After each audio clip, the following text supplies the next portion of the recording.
খবরদার, হুঁশিয়ার করে দেই, যদি নারী সমাজের গায়ে হাত তোলা হয়, তাদেরকে যদি অসম্মান করা হয়, যে আগুন জ্বলবে সে আগুন নিভানোর ক্ষমতা কারো হবে না। 24-এর বিপ্লব পরবর্তী বাংলার মাটিতে দাঁড়িয়ে বলতে চাই, আর কোন মুনাফিক গোষ্ঠী বাংলাদেশ শাসন করতে পারবে না। বাংলার মানুষ সেটা মেনে নেবে না।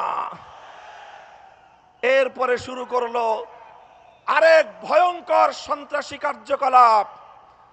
তারা ভীত সন্ত্রস্ত হয়ে, তারা গণজাগরণে নিজেদের নিশ্চিত পরাজয় দেখতে পেয়ে ইতিহাসের ঘৃণ্যতম বর্বর এক পন্থা অবলম্বন শুরু করলো।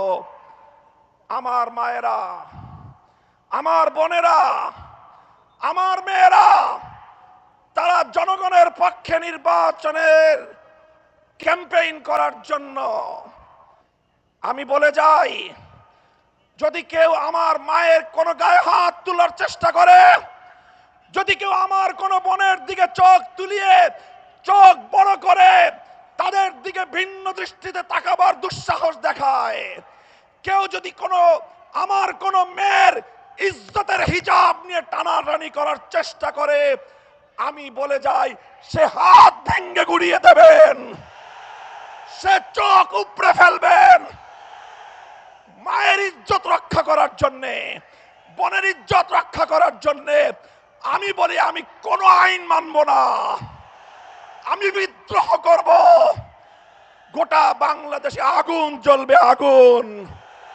খবরদার, হুঁশিয়ার করে দেই, যদি নারী সমাজের গায়ে হাত তোলা হয়, তাদেরকে যদি অসম্মান করা হয়, যে আগুন জ্বলবে সে আগুন নিভানোর ক্ষমতা কারো হবে না। আবার তারা জমিদারি প্রথার বিরুদ্ধে, রাজাগিরি বাবুগিরির বিরুদ্ধে তারা বিদ্রোহ ঘোষণা করলো। 24-এর ঐতিহাসিক বিপ্লবের পর এখন দেশের মানুষ আর পুরাতন সেই বস্তা পচা রাজ পরিবারের, বাংলাদেশের দুটি রাজ পরিবারের হাতে বাংলার মানুষ তাদের ভবিষ্যতের ভাগ্য বন্ধক দিতে প্রস্তুত নয়। তাই আজ বাংলাদেশে জাগরণ সৃষ্টি হয়েছে। শুধু জাগরণ নয়, এক মহা জাগরণ তৈরি হয়েছে। ধর্ম বর্ণ নির্বিশেষে এদেশের মানুষ বিশ্বাস করে 11 দলীয় নির্বাচনী ঐক্য, এই ঐক্য গঠিত হয়েছে কোন নেতার ভাগ্য পরিবর্তনের জন্য নয়। এই ঐক্য গঠিত হয়েছে কোন দলকে ক্ষমতায় নেওয়ার জন্য নয়।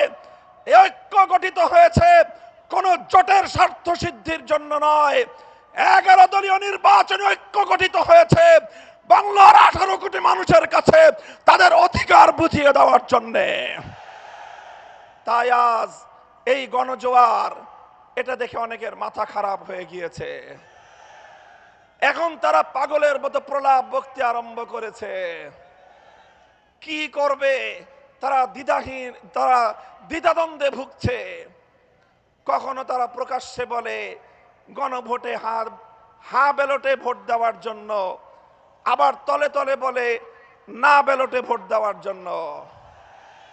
14 গ্রামের মানুষের কাছে আমি প্রশ্ন করতে চাই, কেউ প্রকাশ্যে এক কথা বলে, তলে তলে আরেক কাজ করে, সেই জাতীয় মানুষকে আপনাদের দেশে কি বলে?